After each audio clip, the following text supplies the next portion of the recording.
Hi, I'm Callum Wardlaw, and this is my informative vodcast for 307 SEM, Managing Sports Organisations.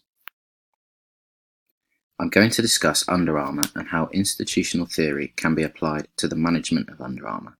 These are the learning outcomes that I aim to address in this vodcast. Under Armour is an American sportswear brand that was founded in 1996 by Kevin Plank, with their offices opening 2 years later in 1998 in Baltimore. Plank's early vision was simply to create a better t-shirt. The organisation's mission statement emphasises a key focus on innovation with regards to performance solutions.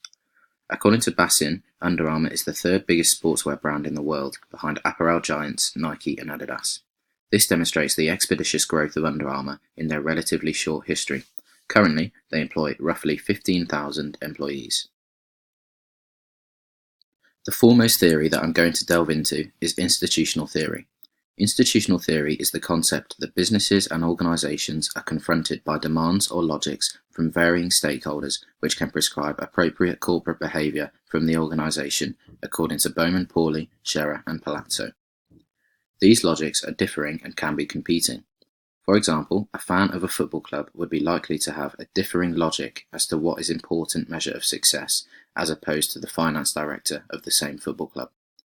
As quoted from Barley and Talbot, institution is the historical accreditations of past practices and understandings that shape future interactions and negotiations.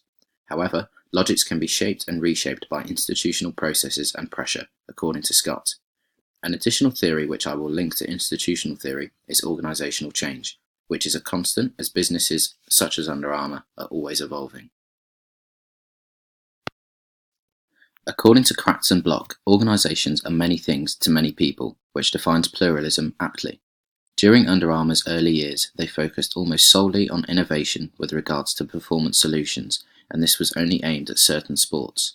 This appeases some logics, however, as previously established, logics are conflicting and it doesn't satisfy others. In the sportswear industry, there are many potential consumers who don't just buy products for their performance, they also perceive them as fashionable and able to contribute to a certain style. This is precisely why Plank admitted in 2016 that Under Armour needed to become more fashionable. This would allow the entity to expand their customer base, leading to an anticipative increase in sales and content more logics. This is an obvious challenge for Under Armour's management, as they aim to maintain their original identity while dealing with the confrontation of emerging logics. The most effective way of handling this institutional issue, if Under Armour want to appeal to both competing logics, as Plank implies, is to implement a balancing method in which they aim to achieve a best of both worlds approach. This would be possible by promoting Under Armour as both innovative and performance-driven, yet also fashionable. Separate marketing campaigns would be one way of executing this, particularly on social media, where Under Armour can plug themselves appropriately depending on a consumer's interests or the logic that is most likely to influence them. This is an example of compartmentalization, as Under Armour focus on the different institutional constituencies with distinctive marketing ploys. Consequently, Under Armour will have to ensure that they regularly observe how effective this is, as consumers are likely to be confronted with further alternative institutional logics, which may mobilise them and influence their decisions. In terms of the theory behind organisational change, this would be an example of an external trigger of change, as Under Armour would be responding to changes in social values and consumers' tastes. As I mentioned in my introduction to institutional theory, institution is the historical accreditations of past practices and understandings that shape future interactions and negotiations. With regards to the sportswear industry, historically, consumers are likely to recognise Nike and Adidas as unsurpassed. This institutional logic is completely understandable and plausible, as both organisations were founded decades before Under Armour. Also, this issue is demonstrated by the aforementioned organisation's revenue in 2018. Nike produced revenue of $36.4 billion, Adidas saw revenue rise to $25.9 billion, whereas Under Armour revealed revenue of $5.2 billion. Although this was a 4.09% increase for Under Armour, they are still some way behind the market leaders, which exhibits that decisions are heavily influenced by prevailing norms and cognitions, a key aspect in institutional theory. Nevertheless, sports organisations are multifaceted, and the institutional environment is easily fragmented.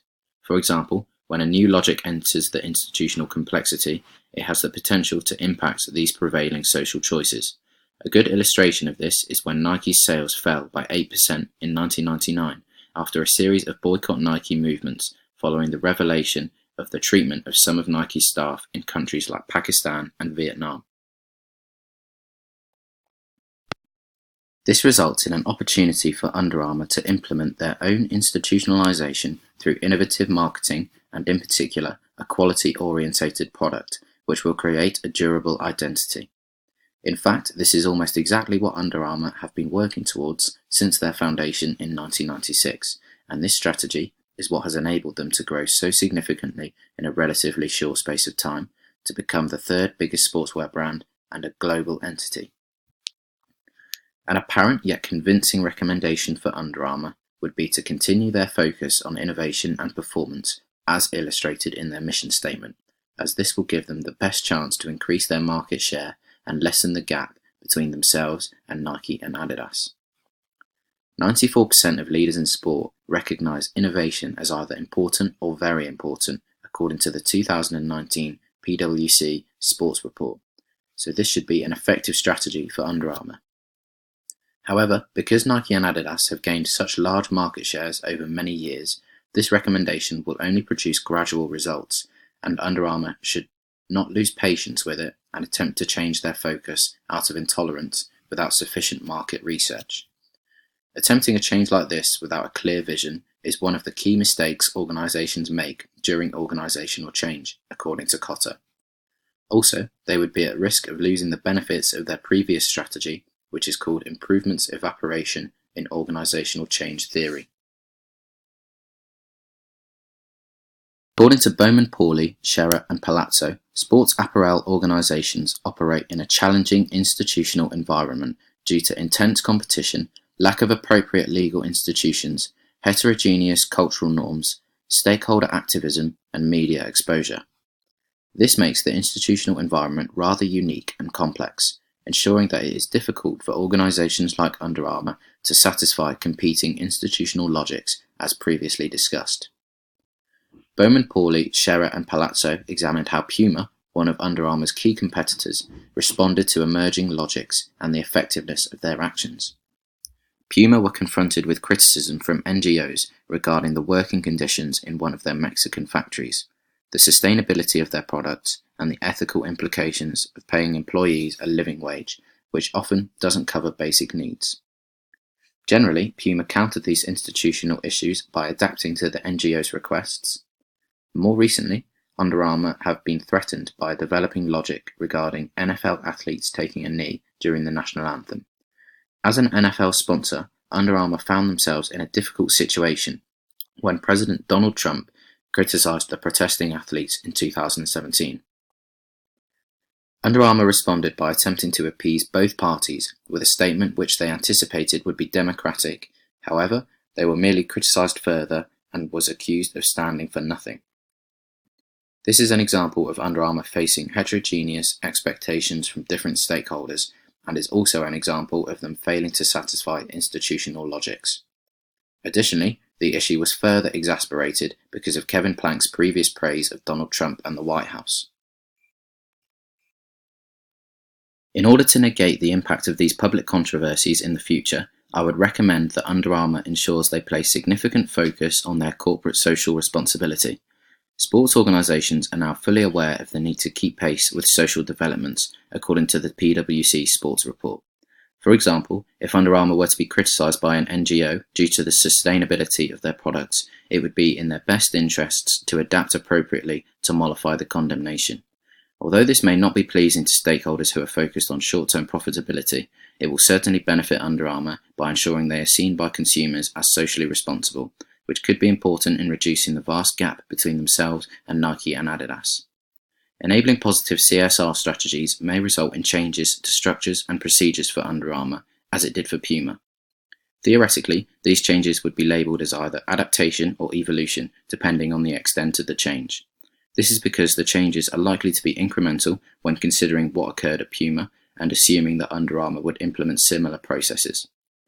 Additionally, changes to structure and processes would come under the structures and systems key domain of change, according to Slack and Parent. In conclusion, pluralistic sports organisations like Under Armour are faced with a complex and challenging institutional environment that involves competing logics. They should focus on which logics require the most significant attention through comprehensive consideration. Thank you for listening to my podcast. My references from both my frames and my dialogue are available on the next frame.